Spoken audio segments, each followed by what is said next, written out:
Are you ready for the weekend yet? We have events, news, and a guest for you to enjoy this Lake Life weekend.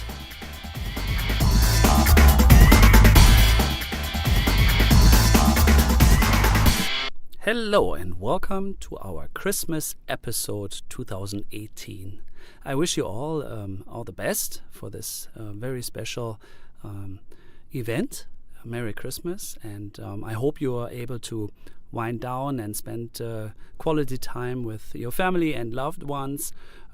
We were able to have Missy Hermes come from the Historical Society of OTC County, and she will share some of the local Christmas stories with you. So I was really happy for her to join, and I particularly like this time of the year very much because we can reflect on what has happened all year long and what our plans may be for next year. And I must admit it was a very successful year 2018. Lots of things happened, good things, some sad things. I don't know if it was bad things, but a lot of things as every year. And it was overall another very good year. We are in a safe place here, in a good spot, and I hope we would all agree with that. We enjoy lakes, country year round, and I hope you find this to be a very good year 2018 as well. And I wish you again a Merry Christmas and all the best for 2019 to come. And I don't want to keep this much longer to enjoy this recording with Missy with a Christmas special. Have a wonderful weekend ahead.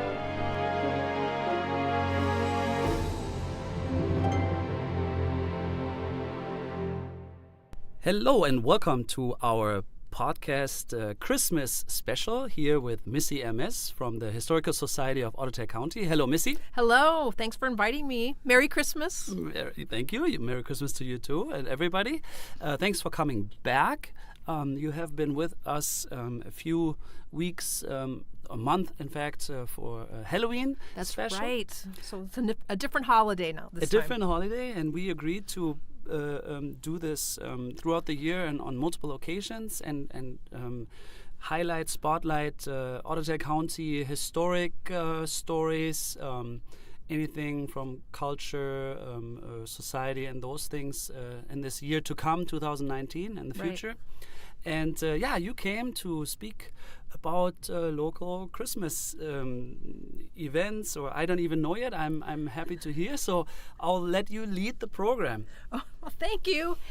Yes, well, in the course of the 20 years that I've worked at the Historical Society, as I came across stories about Christmas, whether it was reading someone's diary or in a newspaper article, I just collected those and put them aside. And so this is a time of the year to pull those stories out about Christmas or about December, New Year's as well, and kind of celebrate how people celebrated in the past. And it is a little bit different from the way we celebrate now.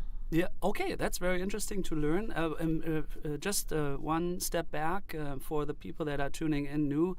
Your role at the Historical Society, who is Missy, real quick? She is the education coordinator for the Historical Society, and so a lot of my job is, I would say half the time I'm there at the museum, whether it's a school field trip or writing. I do a lot of writing for different publications or doing research.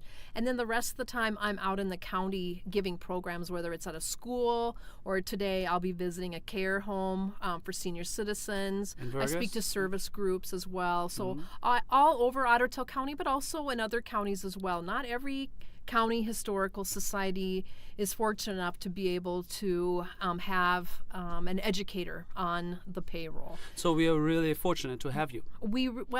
Yes. No, I mean, not me, myself necessarily, but the idea of a museum educator, that's where we really are lucky to have that the board of directors feels that that's an important service or a part of their role of disseminating the history of Otter Tail County. And I think Christmas, at least where I'm from, we always reflect and kind of come to our senses what we have and what we don't have. And I think it's of great value to protect the future of the Historical Society for Otter Tail County too. And I think you live a lot of donations.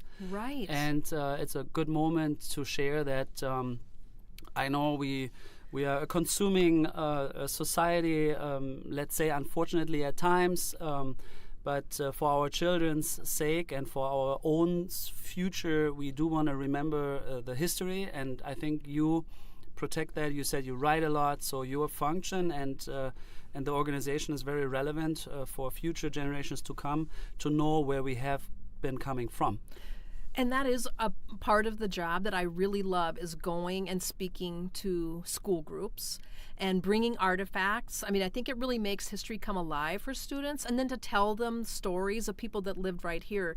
Recently, I was in New York Mills, and I had a fifth grader who, at the end of my program on the fur traders that lived here and all the different lakes and so on, the animals and the natural history, who raised his hand and he said, I think that's awesome that there's great history in Minnesota, but it's even more awesome that these famous people lived right here where we live in Otter Tail County. And I said, yes, yeah, he gets it. Yes, You were able to where touch- we live, the history is important too, our local history. Absolutely.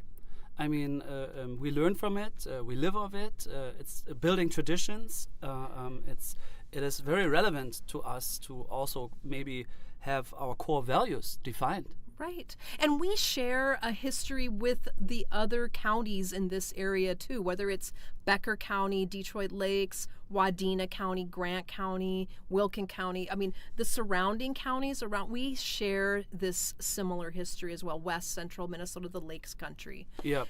So I appreciate being able to go to other places as well. Yeah. Well, I really am happy and glad that we are able and you're willing to record for us for future people to play it at any time. We are building this archive of history lessons Right. for our local stories. So, yeah, thank you. But Well, thank you. Christmas it is. Yes, okay, fantastic. And like I said, I've drawn a lot of these stories from publications that we have at the museum. And that's another aspect. I mean, if people hear something, we might actually have that book in the gift shop at the museum. And I think books are a fantastic Christmas present. Yes.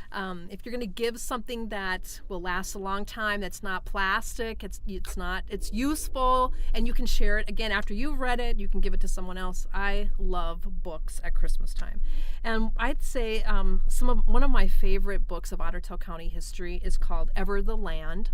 And it's written by Reuben Parsons, but it's about his family who came from Sweden, and they were named Anna and Per Persson.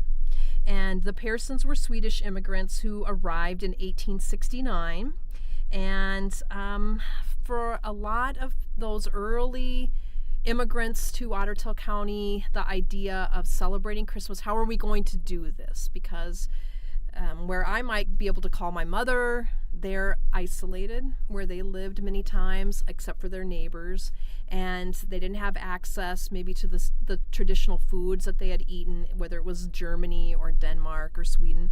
And so what were they going to do? And so this is a great story. I'll just read some of this from 1869. December weather had turned cold, bitterly cold by Swedish standards. The ground had frozen several feet deep, and snow had begun to accumulate so that the landscape lay white. A secret dread of Christmas set in. How does one honor and enjoy Christmas in a wilderness? Anderson, who was a neighbor, conceived innovations, and all the elders assisted with their realization. He would see to it that the children had a Christmas. He found and brought home a thick-crowned red hawthorn apple for a Christmas tree. And he walked to Clitheroe and got some papers of various colors, not so bright as he wished, but acceptable. And of this he helped the girls make daisy chains using flour paste. And with these they festooned the little tree. He bought enough bright-colored calico so Anna could make each girl a new rag doll, which he stuffed with hay. Anna stitched the dolls by candlelight after her daughters lay asleep. They would be surprised. Johnson, another neighbor, went to Clitheroe and bought a fishing line and a pair of hooks. Anna furnished pieces of pork rind with some fat attached for bait. He took several pike walleye through a hole in the ice, and they served in lieu of lutefisk for supper on Christmas Eve. There was no rice pudding or lingonberries for dessert, but no one commented on the deficiency. Egg custard with burnt sugar was eaten instead, and after Christmas Eve supper, the assembly sang Swedish hymns and Christmas songs, and deny as they would, their tender thoughts were of the old country almost half a world away. Finally, Anderson said, "We must sing one last song and go to bed. We must sing Glada Julafton, Joyous Christmas Eve." They sang the old favorite so that the little log cabin fairly vibrated, and not one of the adults concluded it with dry eyes. And I think that that's a similar story. I mean, that story was repeated all over the Lakes country. So neighbors gathering, and then a simple foods. Yeah, community. And then being able to, I mean, there's no priest or there's no pastor to, there's no churches yet, really. You're going to have to celebrate it in a new way. And they said, too, that on New Year's Eve, they had a prairie chicken feast. So... Okay. I don't know what would be a New Year's Eve celebration maybe in Sweden at that time. Stuck out to me, though, Swedish. Is in our local county a higher rate of Swedish immigrants? Because we always talk Norwegian and German, but Swedish? There were a lot of Swedes that settled in Ottertail County, too, especially in the Clitheroe area for whatever reason. That was the first establishment, Well, right? Parker's Prairie, there is actually a Ottertail County Historical Society monument to the number of Swedes that lived over in the eastern part of the county over there. You can find that marker. But they're sprinkled all over, right? A lot in Fergus Falls as well of Swedes, yes. I did not know that. Yes, it's awesome. Finns also. Yes, and that's an interesting story too. I mean, that maybe that can be another talk for another day of how people from different countries, how they found their community. How Little Chinatowns. Right. Finn and New York Mills? Right. New York Mills, Deer Creek area too. And how, I mean, a lot of Irish people in Gorman Township. Gorman is named for an Irish immigrant there too. Fergus Falls had a lot of Germans living in it. And there, you can find a lot of newspaper advertisements and some writing, just like in Perham, in those old papers, in Fergus Falls papers. Still in German? In German, yes. Yeah. I should try that today. You should. Maybe we should call you sometime if we need to have something translated. That's right? absolutely no problem. Because it's not just the words. I mean, we could use Google Translate probably, but it's also the writing. It's a different font, right? Yeah, it is. And it is not so easy to read at times. Yeah. No, but it's not. I can a little bit. Yeah. All right, we have a new resource. We have a new volunteer for the museum. When that happens, that's fantastic. So the Pearsons, that's a whole other story too. Maybe that would be a part two. What happened to the Pearson family? Okay. Because Anna didn't survive very long here in the wilderness. Okay. Yeah. But the first colony in Ottertail County, the first were the Cutlerites, and I've talked about them before. They did center over by Clitheroe. That's where, and they arrived in 1865. And the Cutlerites were an offshoot branch of the Mormon Church, the Latter-day Saints. And instead of going to Utah with Brigham Young, they had gone first from Missouri to Iowa, to Iowa, and then come from Iowa to Ottertail County. They had, and their leader, that's what the reason they're called the Cutlerites is they had a spiritual leader called Alpheus Cutler, and he had a vision that they would come to a place between two lakes in Minnesota. And so they did. They settled between Battle Lake and Clitheroe Lake. That's where the old town Clitheroe is. Mm-hmm. And so we have a story from them too, and they too, I mean, there really were no stores here. They had to be self-sufficient when they arrived. They brought a flock of sheep because they were planning to make their own clothing. One of their number was a furniture maker. That's where they got their first chairs and so on. They were a really self-sufficient group. And it's a Christmas story, though. this is a Christmas story, right? And they wrote their own book. They collected a lot of their own stories in another publication. So they're Christian. They are. Because obviously Christmas is Yep. Christmas And they story. did celebrate Christmas, right? Okay. So we have a book of their stories called the Old Clitheroe Storybook. So this is from there. And it was written by Alta Kimber. And she said she recalls the first Christmas when she and her sister wished, hoped, and waited for toboggan caps. I think that's like a beanie cap, a knit cap with one of those pom-poms on top. And kind of a stocking cap with a top that folded to the front and fastened with a pom-pom. A young wife in the community had received one from her husband, and so the Kimber girls wanted nothing else for Christmas. And Christmas morning, they hurried down to the hazel bush. So here's another variation of a Christmas tree, right? There weren't nearly as many trees growing in Ottertail County as there are now. Of course, up by here, by Perham and Detroit Lakes, a lot of pine trees. That's where we get Pine Lake and so on. But down at Clitheroe, not so much. They were using hazel bushes for Christmas trees. What year is this now? I don't know. A hazel tree. We'd have to get a naturalist in here to help us with that. So they came running down to their version of a Christmas tree to see two soft wool objects hanging from the tree. What, the caps, they thought. No, it was just two skeins of yarn to be used by their mother for knitting. And it was a disappointment until a colored picture book under the tree turned out to be the story of Simple Simon that their father read and reread until all the family knew it by heart. So that idea, too, that mother would get yarn that she's going to have to work to put in to make something with, and then that the whole entire family would get one Christmas present, right? That it's, again, a book, but that can be reread over and over. Not toys, not some of the things that we ask for now or that children ask for. They didn't get what they wanted, but they got a book. And I've read a story. I have a story, and I'm not sure if I brought it, of a little girl who, this is in Battle Lake, and they had a large community Christmas at the church there. And parents must have, or community members bought toys for each child that showed up. And this little girl got a doll. And she said that she got that same doll every Christmas after that. Her parents gave her the same toy every year. One toy forever. Now, I also have some sad stories here, too. Not everybody loves Christmas, right? We all know the story of Scrooge and the Grinch. And Ottertail County has their own version of the Grinch. And his name was R.J. Angus.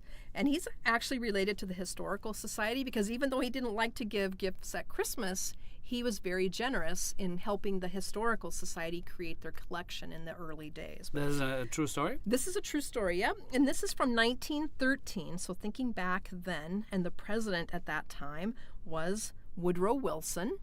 And Mrs. Woodrow Wilson started something called the SPUG movement, an S-P-U-G movement, which means the Society for the Prevention of Useless Giving of Gifts.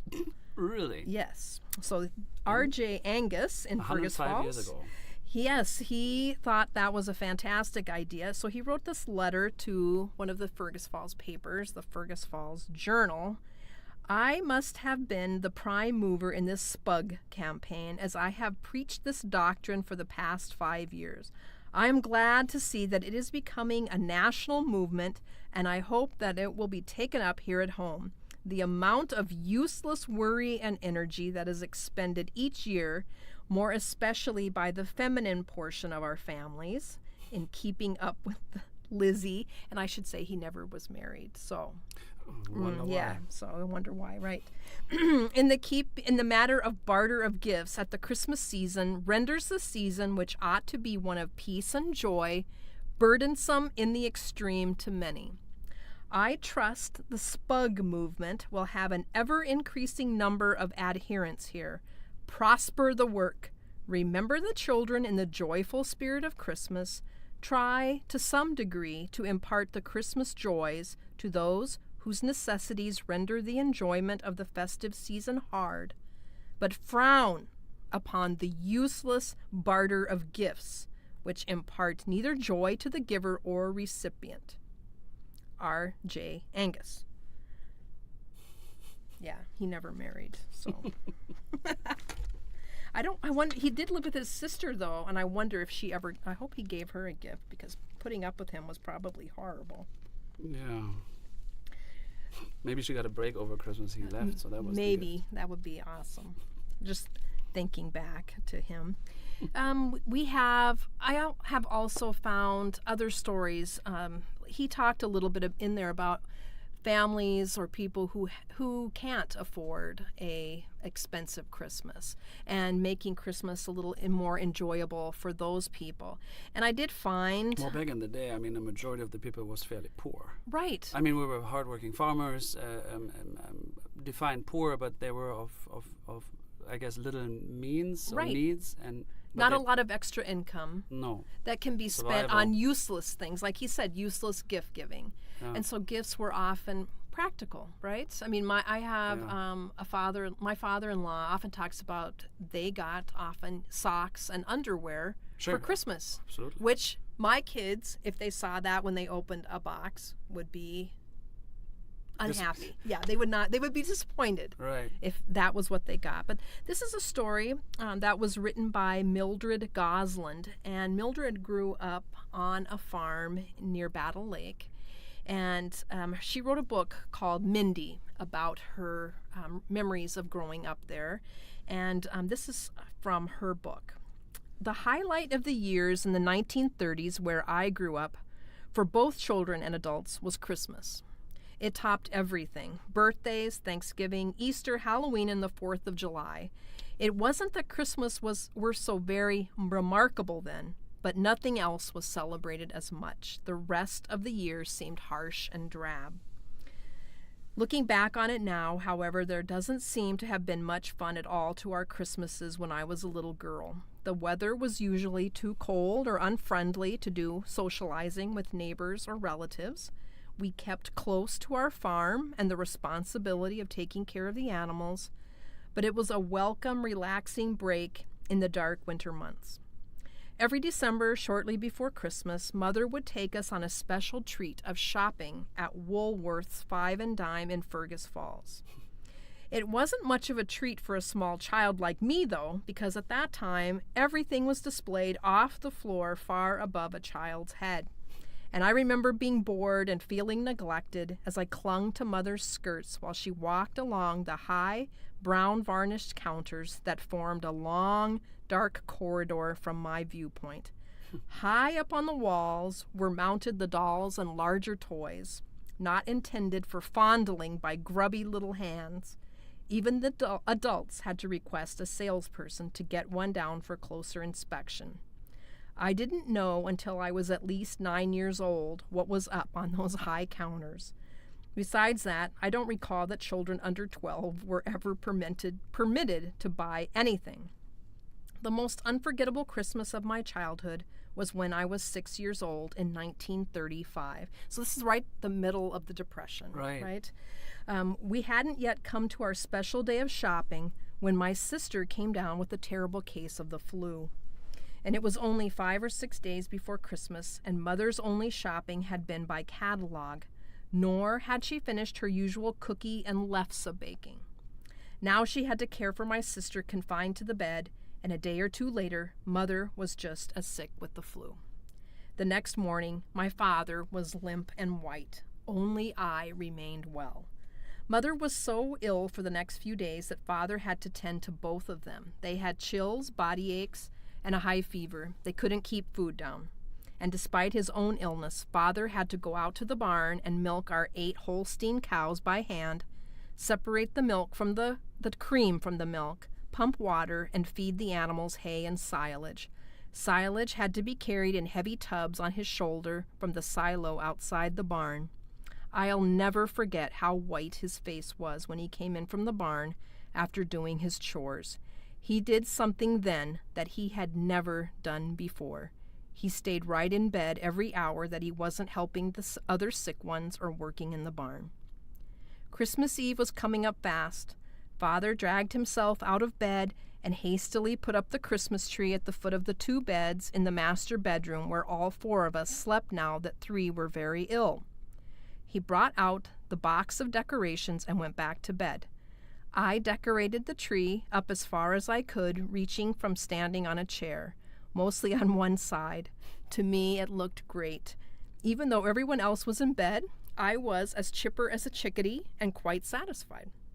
And I can still visualize the dusty roll logs of lint gathered on the linoleum-covered floor under the furniture, and I found this quite remarkable because Mother had never before tolerated a speck of dust at Christmas. Whenever Mother shook the grates in the coal heater, she opened the little door below the pot-bellied front doors and scooped out the ashes into a pail. Ash dust settled on the lint and on the floor. Father took out the ashes and brought back a pail of coal and poured it noisily into the hopper. Mother put 4 boxes of Christmas gifts under the tree. There were new work stockings for Father and new slippers for her daughters and herself. These she had ordered in the mail from the Montgomery Ward catalog. Then Mother, very weak and pale, tried to help me get my Christmas Eve supper. The others could not tolerate a bit of food, but I was as hungry as usual.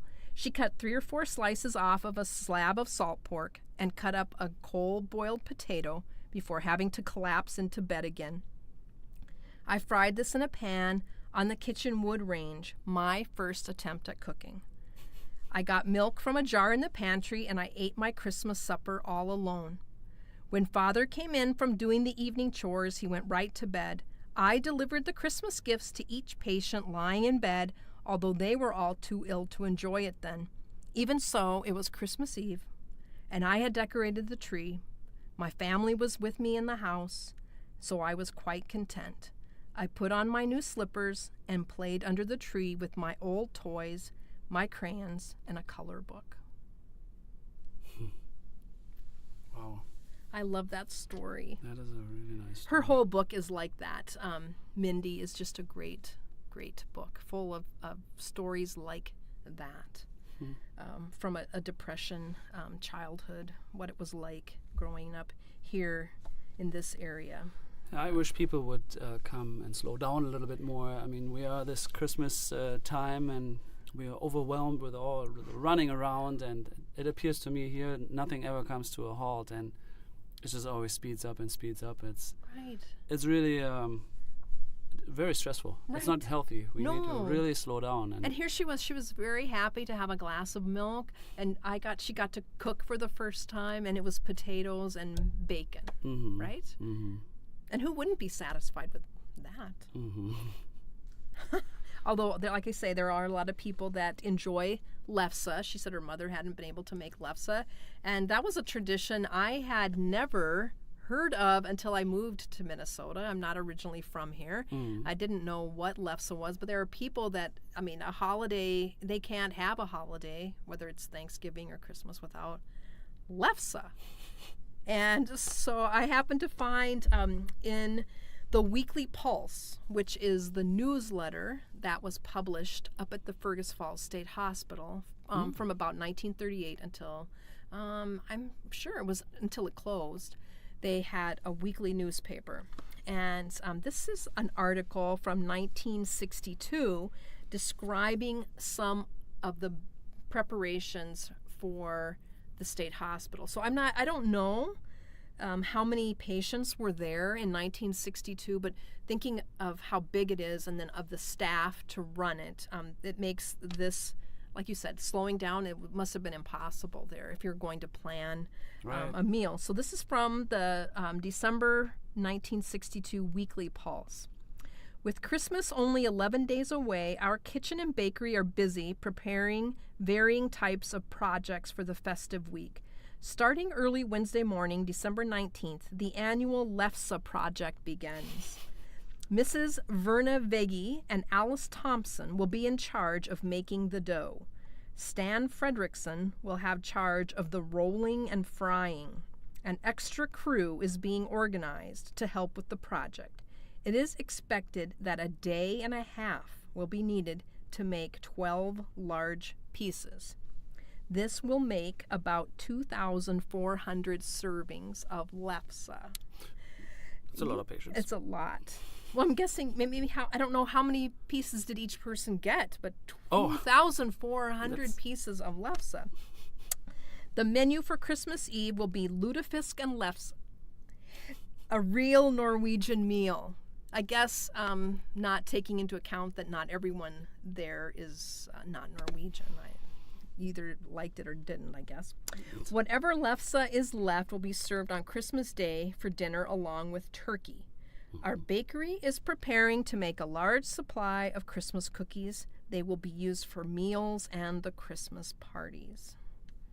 So, I can't even imagine making 2,400 pieces of lefse. Well, I've never made any lefse, so I don't even know what that is. I have no clue how to make it, but I isn't it know. roll? Is it? Isn't It's it like it's got mashed potatoes, right? And flour and cream. Does it have sugar in it? The dough? I don't know. That might be a good podcast. How to make lefse. maybe there's different varieties. I don't know. I don't. Well, you're right. There are. I thought it was kind of a crepe, like a rolled. Well, it radish is, thing. but it's it is. Oh, it is kind of like that, but it's really it's Potato. even thinner than a crepe, and then it's not made in a pan. It's more on a griddle.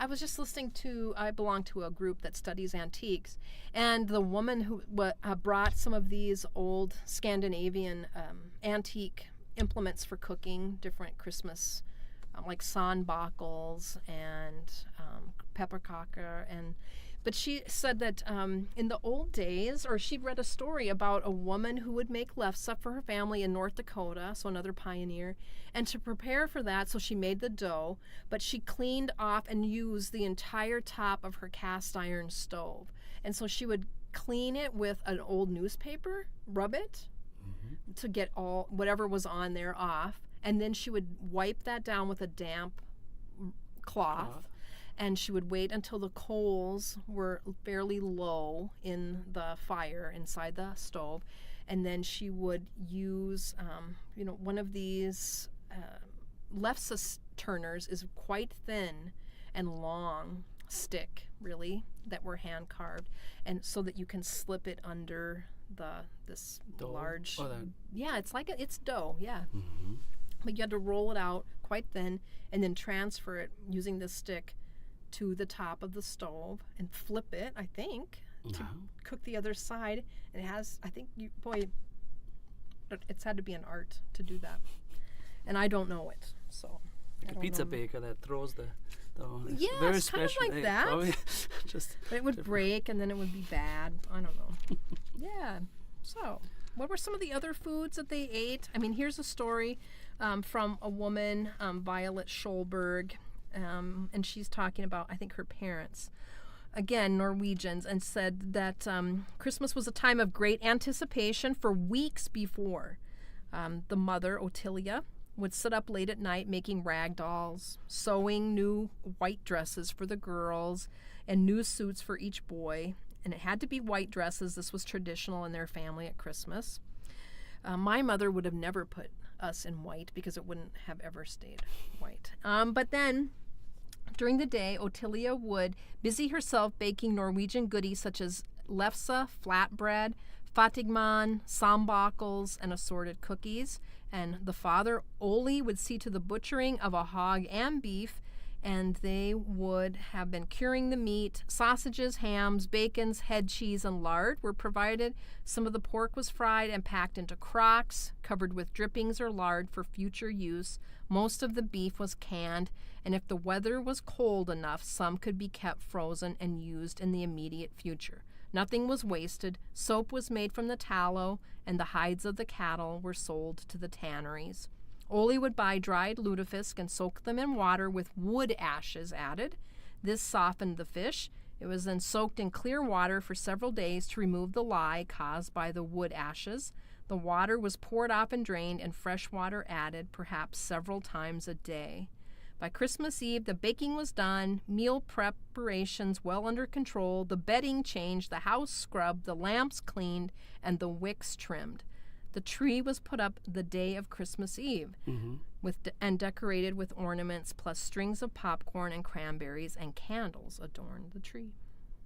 Yeah, that's still very interesting. Actually, I never hear anything about the Advent, because like in Germany we have the Advent wreath, and like Advent first you put one candle on, second on the second Advent, third. It's like we say erst eins, dann zwei, dann drei, dann vier, dann steht das Christkind vor der Tür. So it's like every week is one candle, one, then two, then three, then four, and then the Christ child is at the door. So the fifth is then the Christmas Eve. Right. And we actually have the wreath with the candles, and then we put up the tree in Germany still to today on Christmas Eve. Or like in the morning, actually. That's what we do. Right. And then it stays longer. Like we don't put everything up in the beginning of December and then load it up with Christmas presents. Like that's totally not how that is done. No, and I think that's pretty common. Even, or it's encouraged in the Catholic Church too. You're supposed to be doing Advent, right? And I hadn't really put two and two together, but I was looking at someone I follow on Instagram who's in France, and Advent is avant in French, and which makes sense. It's before Christmas, right? And so that's the before part. And even at the church I go to, there are no Christmas carols sung. You're not listening for 2 months of Christmas carols until Christmas carols are for Christmas Eve and Christmas Day. And I remember a lot of the nun, Sister Catherine, schoolmeisters, again, they don't put their Christmas tree up until Christmas Eve. I don't like it either. I it's a tradition I grew up. I can't stand it because it's just too. I don't know. You didn't grow up with it. It's not, and it's not the approach. It's not what I don't know. Like I like the Advent wreath. Like I remember in my high school we had a huge one. It was probably 5 feet in diameter. And it was in the middle of the hall. Yes. And then every morning the janitor put on the candle. So there was a burning candle in the middle of the hall, and it was up, 12 feet. It was a big hall. Yeah. And there was a big, it was burning at first 1, then 2, then 3, then 4, and then it was Christmas break. I don't know. We even had wreaths with candles in the classroom if the teacher wanted to. Like it was. And at home. And on Sundays, you always had this one candle on. Well, of course, we can't do that in public schools here, but You could. It's just like you don't. Yeah. Well, and I know my kids went to Catholic school, elementary school, and so they did. They had, and every morning was a Advent prayer service before school started and so on. Yeah, I know what you're talking about. Yeah, Advent. Yeah. So well, I grew up too with an Advent calendar at my house. Right. Too. Now it's coming fashionable. And that's a German tradition too, and the best ones come still from Germany. They're harder and harder to find now, but I still try to find. And you go to Aldi, I didn't have to have a candy in it. It was opening the little door to see the picture. My son has one. Yeah. Oh yeah. We have picture ones or chocolate ones. Right. But the best one is if you make one. So if you really love somebody or the children. I have one for my son. You make a string and then little baskets or not baskets. What is that? Bags. Yeah. And then it's 1, 2, 3, 4, and then it's in mixed order. And then you have to find your little. And there's tiny little gifts approaching Christmas, and then maybe you get one for Christmas. But it's little things. That's a tradition. But even by the way, the Christmas tree is actually a German tradition too. Yes. So the Tannenbaum, the tree, and then the decorative part. A lot of the foods too that are German too. I mean, I have a program I'm doing today in Vergus. I'm going to talk about fruitcake and Christmas pudding. The difference between Stollen. Huh? Well, no, it's a different, You know a little Stollen. bit different. Stollen is not as dense, not as thick as a American fruitcake. Oh. But the difference between a steamed pudding, Christmas pudding from, say, the United Kingdom, Okay. or an American fruitcake, which is like a big brick with nuts and fruit in it. But the idea of how some of those traditions came to the United Kingdom, to England, or Scotland, Ireland, with Prince Albert moving from Germany and marrying, and Queen Victoria wanted to have those traditions for their children too.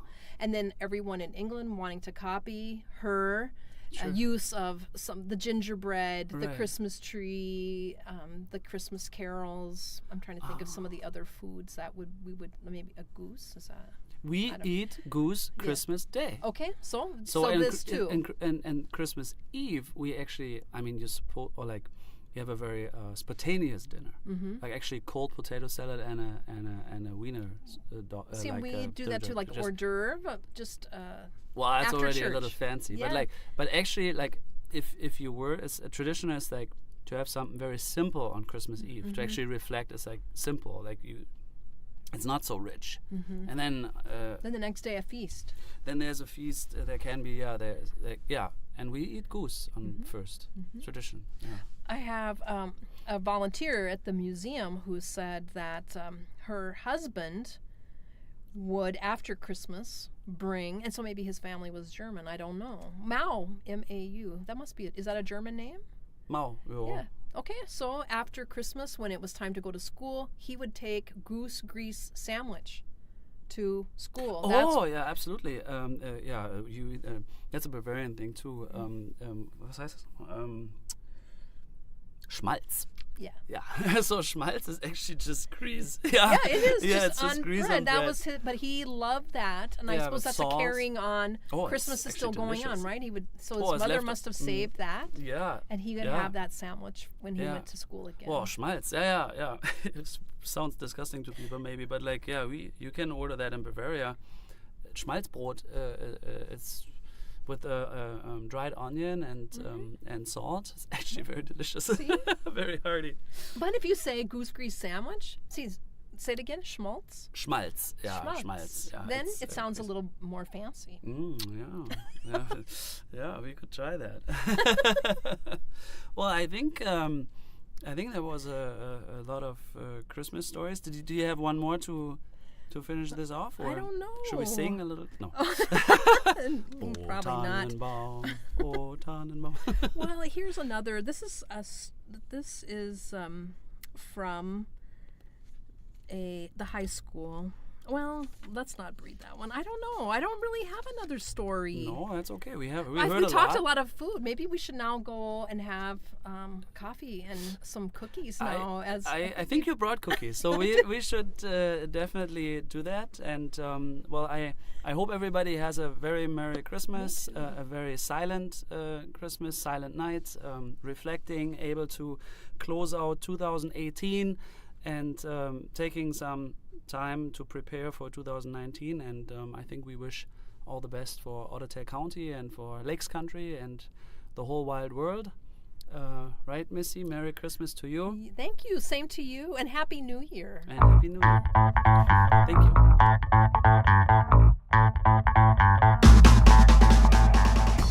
Yeah, this was already our newest episode of the Lake Life Weekend podcast. We sure hope you enjoyed it. Tune in again next week with another great guest and updates. Always check out our website, lakelifeweekend.com, and if you have some comments, please feel free to email us at hello@lakelifeweekend.com, and you have a wonderful weekend ahead.